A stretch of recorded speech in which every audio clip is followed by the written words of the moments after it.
말씀의 질서가 잘 서 있는 교회라는 제목으로 하나님 말씀 선포하도록 하겠습니다.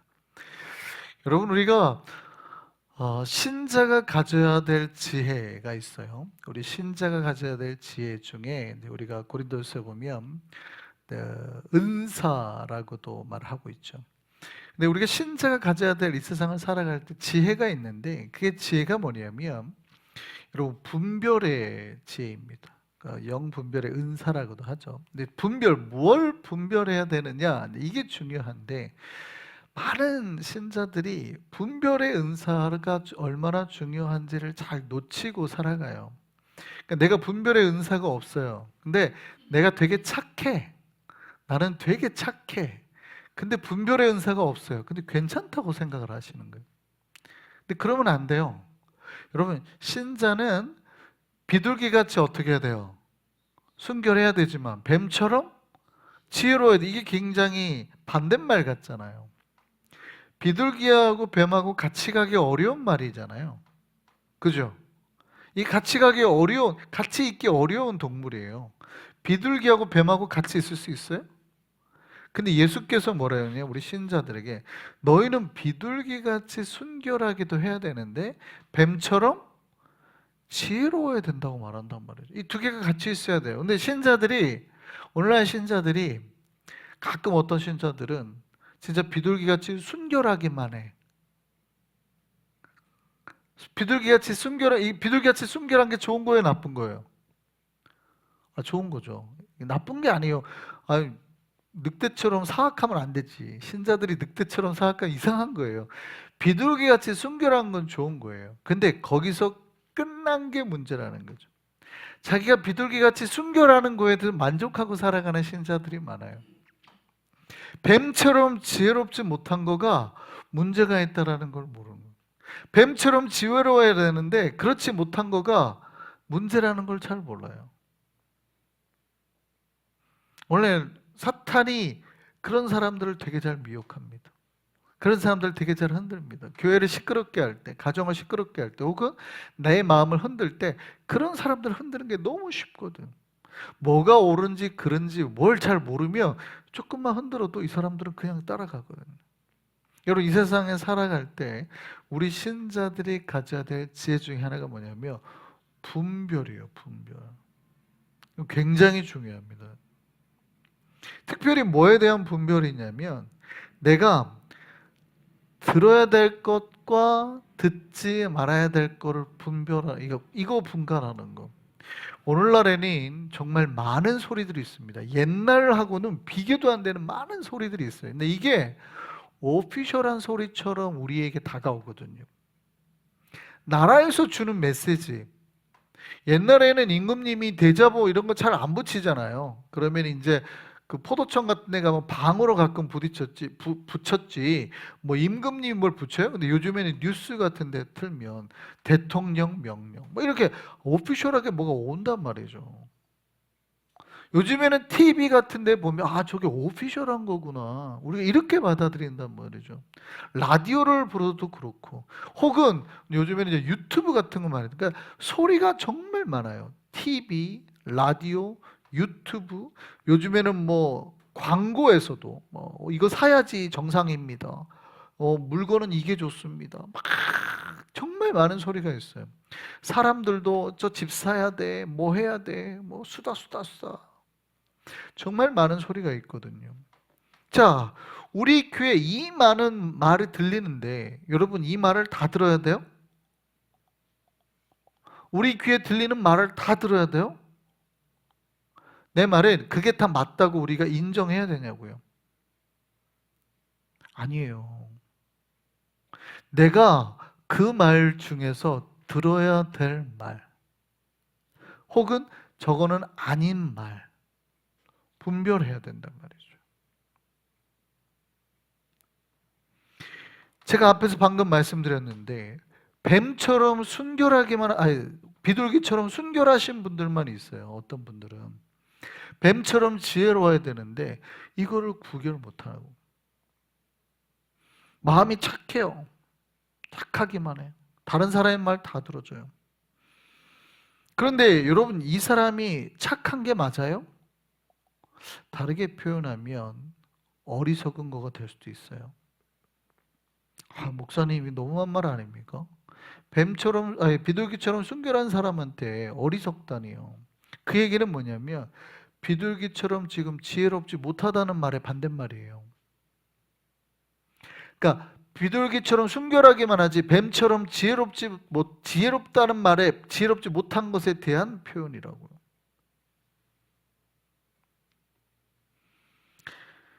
여러분, 사기꾼 말은 들으면 안 돼요. 근데 이런 사람들은 누구 말에 잘 현혹돼요? 착하기만 하는 사람은 이 사기꾼 말에 현혹이 되죠. 그러니까 실제 사기꾼들은 어느 정도로 이렇게 사기를 치냐면, 지금 감옥에서 사기꾼하고 사형수가 만났대. 실제 있었던 일이에요.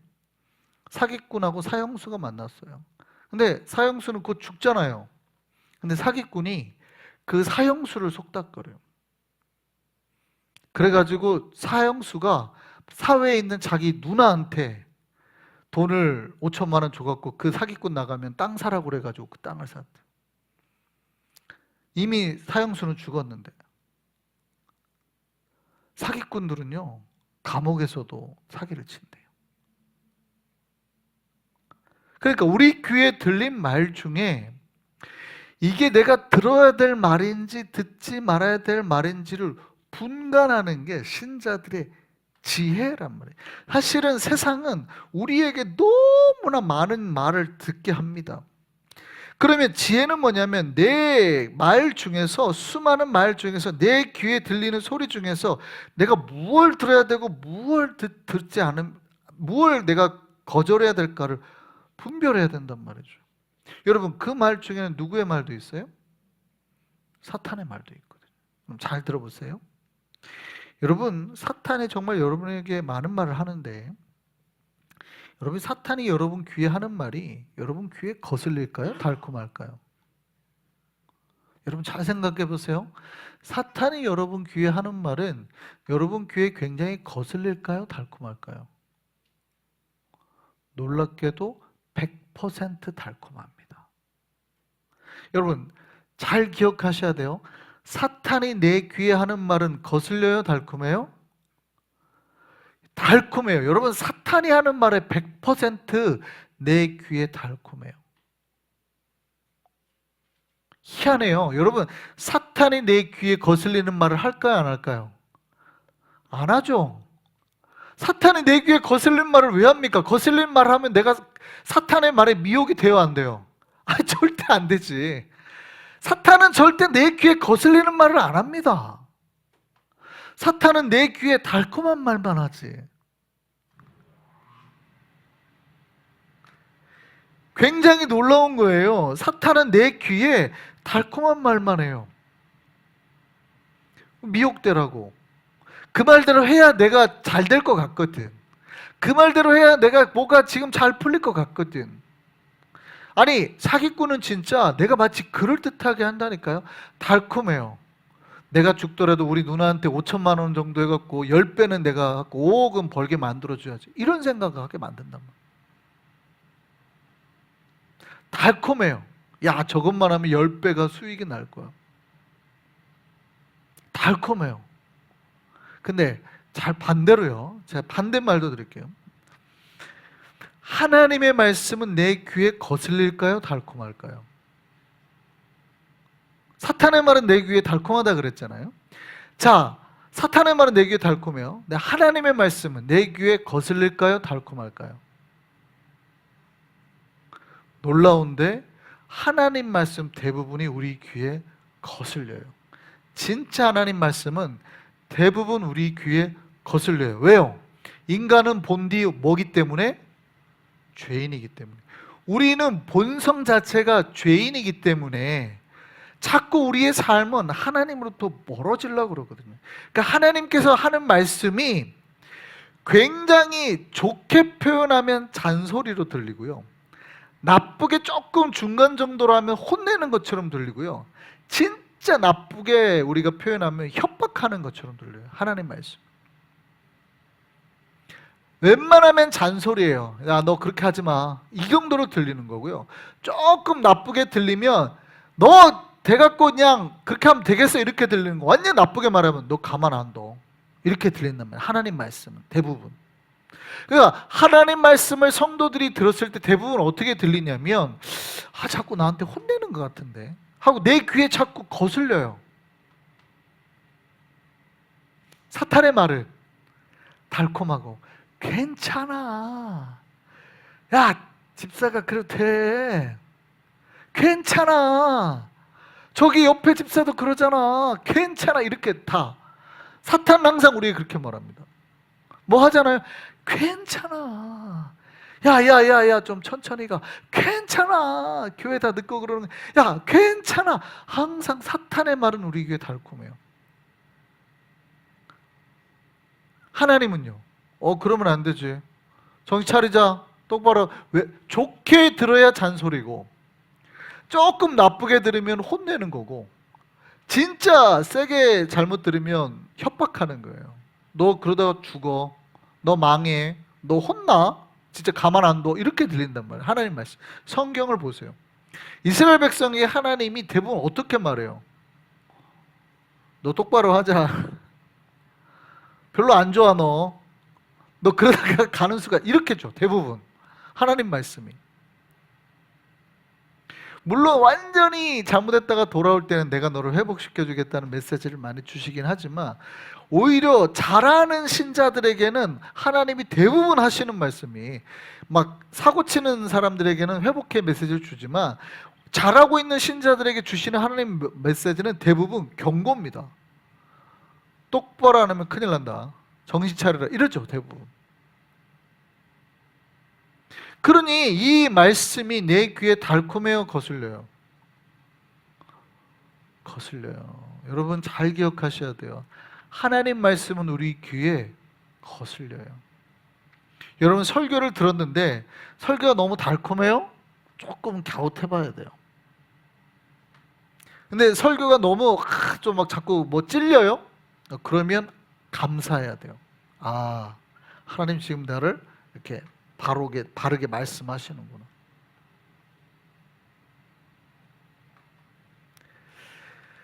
그런데 이제 성경에는 이런 표현이 있죠.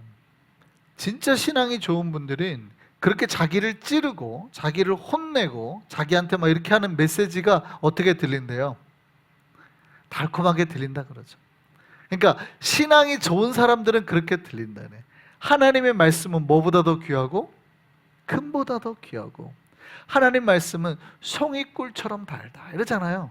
그게 뭐냐면 진짜 하나님 말씀이 금보다 더 귀하거나 진짜 하나님 말씀이 송이꿀처럼 달기보다는 그렇게 하는 것이 나를 위한다는 걸 알기 때문에 내가 깨달으니까 내가 하나님 말씀대로 이렇게 할 때 내가 하나님 앞에 복받게 되고 내가 하나님 앞에 더 놀라운 은혜를 경험하게 되고 이렇게 된다는 걸 알기 때문에 그 말씀이 복되다는 거지. 그 말씀이 나한테 달콤하다는 거지 말씀 자체가 달콤해서 그렇지는 않아요. 시편 19편 10절 말씀 한번 볼까요? 같이 한번 보겠습니다. 뭐라고 하는지 같이 읽어볼게요. 시작. 금 곧 많은 순금보다 더 사모할 것이며 꿀과 송이꿀보다 더 달도다. 근데 이게 진짜 달아서 달다고 말하는 거예요? 아니에요. 사실은 나를 이렇게 책망하는 말씀이지만 그 말씀은 나를 사랑해서 하시는 말씀이기에 내가 꿀보다 더 달다고 나는 받아들인다는 거예요. 우리가 하나님 말씀이 잔소리나 협박이 아니라 달콤한 꿀로 느껴지기를 소망합니다. 여러분 그래서 이게 지혜가 필요해요. 지혜가 뭐가 필요하냐면 여러분 내 귀에 들려오는 수많은 여러 소리 중에서 뭐를 찾아내야 돼요? 무엇이 내가 들어야 될 말이고 내가 무엇이 들으면 안 되는 말인지를 분간해야 된다는 거예요. 사실은 놀랍게도 내 귀에 수많은 나를 흔드는 미혹의 말들도 있다는 거예요. 우상의 말이나 혹은 뭐 여러 우상 숭배, 오늘 본문에 말하면 뭐예요? 막 선지자라고 하고 꿈꾸는 자라고 하고 막 기적을 보이는 것처럼 신비주의자인 것처럼 뭔가 내가 뛰어난 영역이 있는 것처럼 하는 사람들도 내 귀에 들린다 그러죠. 그런데 그런 사람의 말을 들으래요, 듣지 말래요? 듣지 말라. 그러면 하나님 왜 그런 사람을 내 귀에 두신 겁니까? 뭐라고 그래요? 그렇게 한 이유가 뭐예요? 네가 마음을 다하고 뜻을 다해서 너희 하나님 여호와를 사랑하는 여부를 알려하사 너희를 시험하려고, 테스트해 보려고. 놀랍게도 자기가 선지자라고 말하고 하나님 말씀 아니고 다른 걸 전하는 사람이 있다는 거예요. 자기가 꿈꾸고 막 신비를 본다고 말하면서 다른 거를 전하는 사람이 있다는 거예요. 근데 그걸 통해서 진짜 우리가 하나님 말씀을 따르는지 안 따르는지 보려고. 그러니까 이게 얼마나 어려운 건지 알아야 돼요. 여러분, 우리 귀에 들리는 말이 진짜 하나님 말씀인지 아닌지를 우리가 분별하지 못하면, 뱀처럼 지혜롭지 못하면, 여러분 잘못하면 어떻게 돼요? 끌려가는 거예요. 미혹되는 거예요. 막 선지자라고 하고 와서 막 하고, 자기가 꿈꿨다고 막 계시를 봤다고 하고 끌고 가고 이런다는 거죠. 조심해야 된다는 거예요. 조심해야. 무엇가 하나님의 말씀이고 무엇가 하나님의 말씀이 아닌지를 분별해야 돼요. 우리에게 그 은혜가 있기를 소망합니다.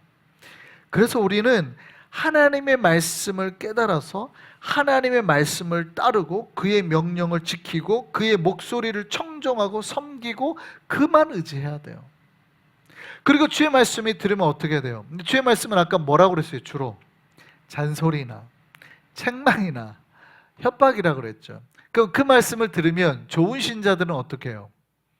아멘하고 받아들이고 내가 잘못을 깨닫고 죄인임을 고백하고 내가 부끄러워하고 주의 말씀으로 나를 변화시키려 한단 말이죠.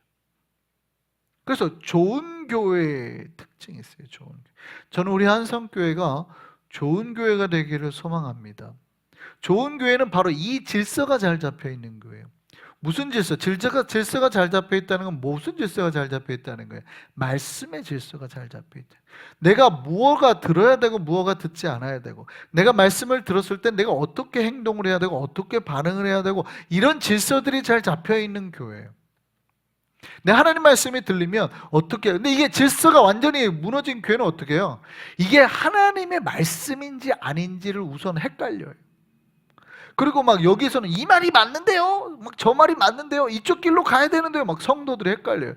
목사가 아무리 이쪽 길입니다 해도 막 이쪽에서 막 여러 선지자나 꿈꾸는 자들이 나와가지고 저쪽이야 저쪽 그러면 막 성도들이 우 가가지고 저쪽이래 저쪽. 아니 이쪽이라니까 해도 아니 저쪽이래, 저 사람이 계시를 봤다니까 하고 막 가는 거죠. 이게 이제 헷갈리는 거예요. 좋은 교회가 아니에요. 자, 근데 어떤 교회는 있냐면 분별은 해요. 이쪽인지는 알아. 근데 내가 이쪽입니다 하면 안 따라오죠. 그러니까 이거는 듣기는 듣는데 뭐가 없어요? 순종이 없어요. 그러니까 청종하지 않는 거예요. 청종이라는 건 잘 듣고 순종하는 것을 말하는데, 듣기는 듣는데 그거를 어떻게 해요? 아까 책망이라고 그랬잖아요. 잔소리라고 그랬잖아요. 그러니까 어떻게 해요? 이제 이게 안 받아들이는 거예요. 기분 나쁘게 받아들이는 거예요. 이제 이것도 질서가 무너진 거예요. 질서가 무너진 게 특징이, 첫 번째는 아예 말씀을 헷갈려하는 거예요. 두 번째는 말씀은 듣는데 순종이 없어요. 좋은 교회는 뭐예요? 분별을 하죠. 그럼 분별해가지고 내 귀에 들리는 말씀을 내가 아멘하고 따르는 거예요. 우리 한성교회는 하나님 말씀 앞에 아멘하고 따르는 교회 되기를 바랍니다. 그래서 여러분, 이 질서가 잘 잡혀 있어야 돼요. 내 귀에 수많은 사람들이 막 할 때 무엇가 하나님의, 그 중에 어떤 게 하나님의 말씀이냐, 진짜 나를 살리는 말씀이 뭐냐를 찾아내야 돼요. 이거 못 찾아내면 아까 뭐가 없다고요? 지혜가 없다. 그러니까 그 사람은 착하기는 되게 착해. 비둘기처럼 순결하게는 되게 순결해. 근데 뭐가 없어요? 지혜가 없어요. 뱀처럼 지혜로운 게 없어가지고 하나님 말씀을 아무리 말해도 그런가? 진짜로 저 말을 따라가야 되나? 이 말도 맞는 것 같은데 하고 헷갈려 한단 말이죠. 그게 아니라 분명해야 돼요. 이건 아니에요. 요게 하나님 말씀이야 하고 딱 잡아야 돼요. 캐치를 딱 해야 돼요. 요 뱀처럼 지혜로운 게 딱 있어야 된단 말이죠. 근데 이게 없으면 헷갈려요. 그리고 막 뭐가 진리인지를 몰라가지고 자기가 진리랑 싸우고 있어요. 하나님 말씀과 자기가 막 싸우고 있어요. 그런데도 자기가 하나님 말씀 싸우는지도 모르는 경우도 있고. 여러분, 좋은 교회는 뭐냐면 바른 가르침에 아멘하고 순종하는 교회. 그리고 내가 잘못했으면 그 말씀을 받아들이고 나를 변화시키는 교회. 우리 한성교회는 그런 좋은 교회 되기를 소망합니다. 그러면 문제 있는 교회는 뭐예요? 이 질서가 깨진 거예요. 무질서한 교회예요. 이 무질서가 정상이 돼버리는 거예요. 그러니까 이거를 정상이 되고 질서를 세우려고 하는 거야. 자꾸 그거를 무너뜨리려고 하는, 말씀 앞에 자기를 세우기보다는 우선 혼미해서 그래요. 하나님 말씀을 우선 분간을 잘 못해. 진짜 그런 교회들 많죠. 하나님 말씀 앞에 세우기보다는 내 귀에 달콤한 말을 해줘야지 막 좋아하는 사람들이 많아요. 잘 보세요. 하나님 말씀은 달콤하다 그랬어요? 아니면 내 귀에 좀 거슬린다 그랬어요? 거슬린다 그랬죠. 근데 거슬리는 거를 내가 달콤하게 받아들여야 되는 거지, 달콤하게 말하는 거를 달콤이라고 받아들이는 순간 어떻게 해요? 사탄에게 금방 미혹돼 버려요. 되게 어렵습니다. 그러니까 여러분, 내 귀에 누가 달콤하게 막 그래도 돼, 집사님 괜찮아, 아이고 좀 그렇게 하는 거지, 자꾸 이렇게 말하면 이거 위험한 거예요. 그렇죠? 이거 좀 위험한 거예요. 자꾸 나한테 달콤하게 말하는 건 좀 위험한 거예요.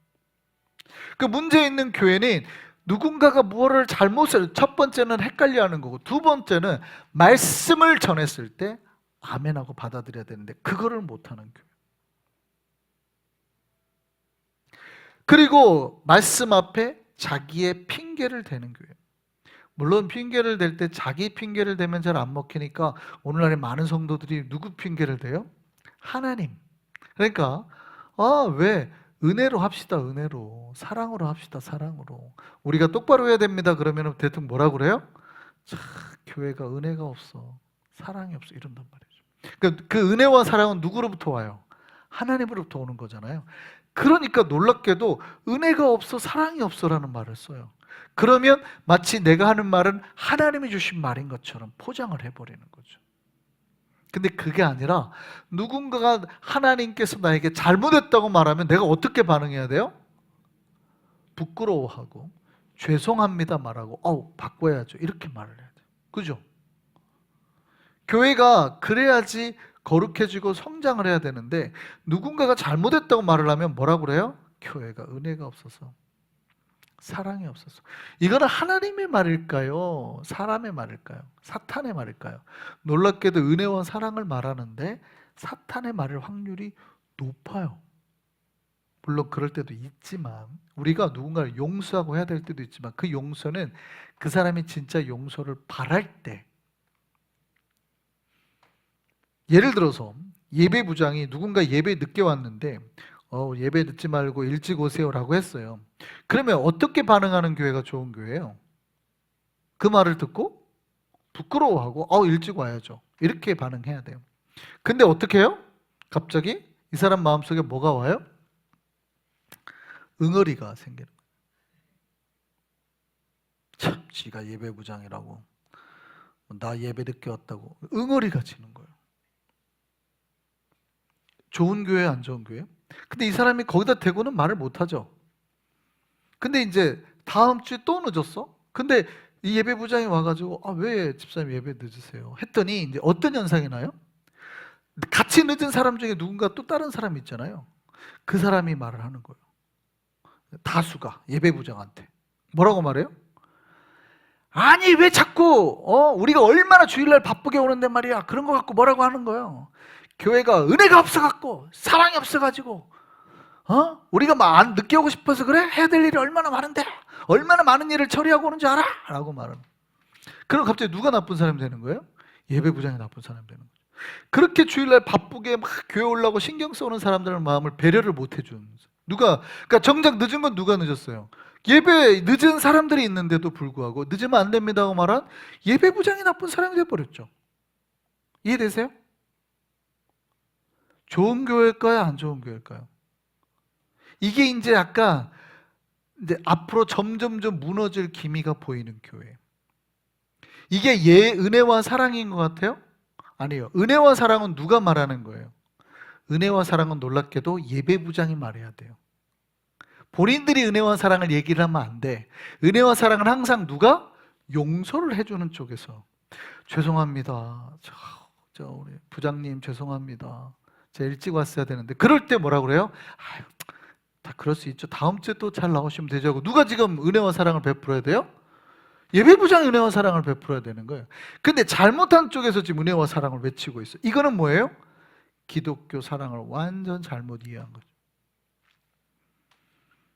여러분, 이런 교회가 소망이 없어요. 여러분, 내가 잘못했다고 책망을 들으면 죄송하다라고 말하고 바꾸겠다고 말해야 교회가 바르게 성장하는 거예요. 근데 많은 사람들이 내가 잘못한 거를 바꾸고 싶지 않을 때 뭐라고 그래요? 거꾸로 나를 잘못했다고 말하는 사람에게 공격을 합니다. 혼자 하면 안 되니까 다수가. 그리고 말해서 어떻게 해요? 은혜가 없고 사랑이 없다고 말하죠. 굉장히 위험한 거예요. 근데 그렇게 말해버리면 이게 어떤 문제가 생겨요? 기독교 진리가 파괴되는. 그러니까 은혜와 사랑을 말해야 되는 쪽에서 말하는 게 아니라 죄인들이 은혜와 사랑을 말하는 이상한 형태가 돼요. 이게 이제 한때 대한민국을 시끄럽게 했던 영화, 2007년도에 있었던 영화 밀양의 주제죠. 원래 이거는 이제 그 소설인데 드라마로도 훨씬 전에 만들어졌어요. 그래서 영화까지 만들어진. 주인공은 전도연입니다. 감독은 이창동 감독인데 내용은 이거예요. 전도연인 어린 아이가 하나 있었습니다. 근데 이 어린애가 유괴범한테 유괴를 갔어요. 근데 유괴범이 자기 아이를 죽여버립니다. 막 미칠 것 같은 상황인데 예수 믿는 사람을 만나고 전도를 받고 교회를 나가고 하나님을 만납니다. 전도연이. 그 고통스러운 상황에서 하나님을 만나고 하나님으로부터 위로와 사랑을 경험하게 됩니다. 은혜를 받았어요. 그리고 어떤 마음을 보느냐면 내 아이를 죽인, 유괴해서 아이를 죽인 저 살해범, 교도소에 있는데 저 살해범을 내가 용서해야 되겠다. 은혜와 사랑으로 용서해야 되겠다라고 찾아갔죠. 그리고 내가 당신을 용서합니다라고 딱 말하는데 그 유괴범이 뭐라고 그래요? 그 살인자가 너무 잘 됐다고. 나도 감옥에서 이미 예수님 만나서 구원받고 다 용서받았다. 나 하나님 만나고 다 용서받았다. 다 은혜 받았다고 해버리는 거예요. 그러니까 그때 전도연이 어떻게 해요? 정신이 완전 돌아버리고 다시는 나 하나님 안 믿는다고 하고 내가 용서를 하는데 하나님이 뭔데 용서를 하냐고 막 소리치고 나가죠. 영화의 주제가 이게 기독교를 굉장히 세게 강타한 영화입니다. 여러분, 살인자가 잘못한 거 맞아요? 아니에요? 하나님 만나가지고 용서받고 구원받았잖아. 뭐 잘한 거지 뭐. 안 그래요? 그거 이해 못한 전도연이 잘못한 거 아니에요? 하나님 만나가지고 용서받아 구원받았다는데 이게 뭐가 문제예요? 지금 이게 뭐가 문제인 줄을 몰라요. 이게 왜 기독교 안에 세게 이 영화가 때렸냐면 기독교 용서와 은혜의 주체가 누구냐는 거예요. 그 영화의 주제는 죄인들이 자기가 죄를 범해놓고 자기 입으로 용서와 은혜를 말해버린단 말이에요. 자기는 용서와 은혜를 말할 처지가 아니에요. 잘못했으면 뭐 해야 돼요? 죄송합니다. 예를 들어서 예배 늦었잖아요. 왜 집사님 늦으세요? 그럼 죄송합니다 그래야지. 왜 용서와 은혜를 네가 안 하는데 이렇게 말하잖아요. 왜 예배부장이 돼가지고 네가 용서와 은혜를 안 하는데 이러잖아요. 이게 지금 뒤바뀌어 버린 거예요. 그 범죄자는 전도연한테 뭐 했어야 돼요? 울었어야 돼요. 죄송합니다. 내가 하나님을 만나고 나니까 내가 죄인임을 깨달았습니다. 내가 예수님 만나기 전까지만 해도 내 욕심대로 살았는데 내가 하나님 만나고 나니까 이게 얼마나 큰 죄인지, 당신한테 얼마나 몹쓸 짓을 저질렀는지 내가 깨달았습니다. 나를 용서해 주십시오. 나를 죽여 주십시오. 나를 진짜 당신이 어떻게 해도 나는 다 달게 받겠습니다. 이렇게 말을 했어야 된다고요. 근데 자기가 뭐라고 그래요? 나 이미 용서받았어. 나 이미 은혜 받았어. 용서를 구해야 될 대상이 이미 용서를 자기 입에 대버리는 거죠. 용서는 누가 했어야 되는데? 전도연이 했어야죠. 전도연이 용서를 했어야 된다고요. 근데 자기가 용서를 하고 있어. 자기가 용서 은혜 얘기를 꺼내고 있단 말이에요. 그 영화가 말하는 게 뭐예요? 기독교, 니네가 지금 그러고 있다는 거예요. 근데 그 메시지를 왜 기독교인들이 그렇게 아파했는 줄 알아요? 딱 그랬거든. 하나님이 뭐라고 하면 죄송합니다, 잘못했어야 됩니다 하는데 그게 아니라 다 죄를 범하고도 용서받아, 자기들끼리 하나님이 용서도 하는데 자기들끼리 용서받았다고 하고 있어. 누군가가 잘못합니다, 왜 너는 지적하고 그러는 거야? 교회가 은혜도 없고 사랑도 없고 말이야. 잘못된 교회야. 딱 무너지기 좋은 교회. 딱 이게 이제 망조가 든 교회의 모습이에요, 사실은. 딱 대한민국이 왜 교회가 이렇게 무너졌어요? 뭐 1200만을 하더니 지금 500만도 안 되고 400만 밑으로 막 이렇게 떨어지고 교회가 이렇게 난리가 나고 한 이유가 뭐예요? 바로 그 은혜주의에 빠져가지고 다 은혜 받았대, 다 구원 받았대. 거짓말이죠, 거짓말. 우리가 하나님 앞에서 어떻게 더 똑바로 살았어야 하냐고 목사들이 외쳤어야 되는데 그때 다 좋다고 말한 거야. 다 좋다고. 죄인도 좋고 강도도 좋고 도둑질하도 좋고 뭐 장로가 교회를 뭐 어떻게 해먹고 나라 돈을 구매했고 묘를 해먹고 뭐 군무대 무기 판 거를 갖다가 해갖고 헌금해갖고 뒷돈 빼먹고 교회랑 합작해갖고 그거를 수십 년을 했잖아요. 그거를 다 뭐라고 그래요? 은혜로. 근데 그 장로님 왜 봐줬어요? 교회 헌금 많이 했거든. 그리고 수십억을 헌금했어요. 그러니까 막 장로님 뭐 그 숨어 있는 데를 교회 안에다가 막 해주고 했잖아요. 옛날에 서울에 유명한 교회 있잖아요. 숙소 다 제공해주고 막. 왜 그런 걸 한 거예요? 교회가 은혜와 사랑이 있어야 되는 거죠. 잘못하면 잘못했다고 말하고 그 말에 가슴이 아파해야 되거든요. 잘못했다고 해야 되거든요. 죄송합니다 하고 하나님 말씀 앞에 우리가 정말 죄송합니다 해야 되는데 그렇게 말하면 거꾸로 책망을 했어요.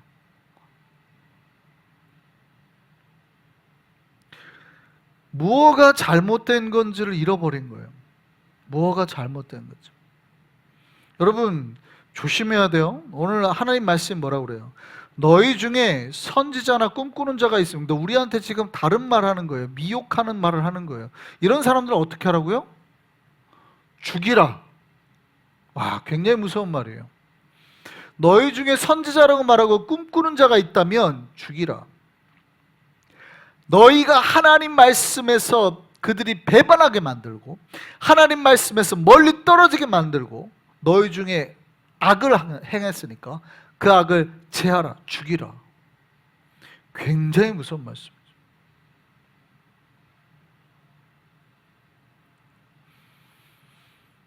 여러분, 바른 하나님의 법은요, 잘못한 자가 먼저 자기 입으로 잘못했다고 용서를 비는 거예요. 그러면 그 하나님께서 그거를 깨닫고 은혜와 사랑으로 회복시켜 주시는 거예요. 그거를 만들어내는 교회가 좋은 교회예요. 그렇게 질서를 세워가는 교회예요. 근데 그 기준은 뭐예요? 그 질서를 세워가는 기준은 말씀이에요. 말씀. 말씀을 기본으로 삼고 그 말씀을 거울 삼아서 우리가 잘하고 있는지 그렇지 못한지 또 그 말씀 가르치는 거에 정말 우리가 부끄러움과 경각심을 가지고 세워나가야 된다는. 그래서 좋은 교회라는 것은 이 말씀에 대한 기본이 잘 서 있는 교회. 오늘날의 많은 교회들이 이 기본을 잃어버리고 있어요. 그러니까 이 기준을 잃어버리고 있다고요. 누가 책망하면 말 똑바로 살아야 됩니다, 하나님 앞에 똑바로 해야 됩니다, 그러면 뭐라고 그래요? 교회가 은혜가 없어, 사랑이 없어, 이렇게 말해요.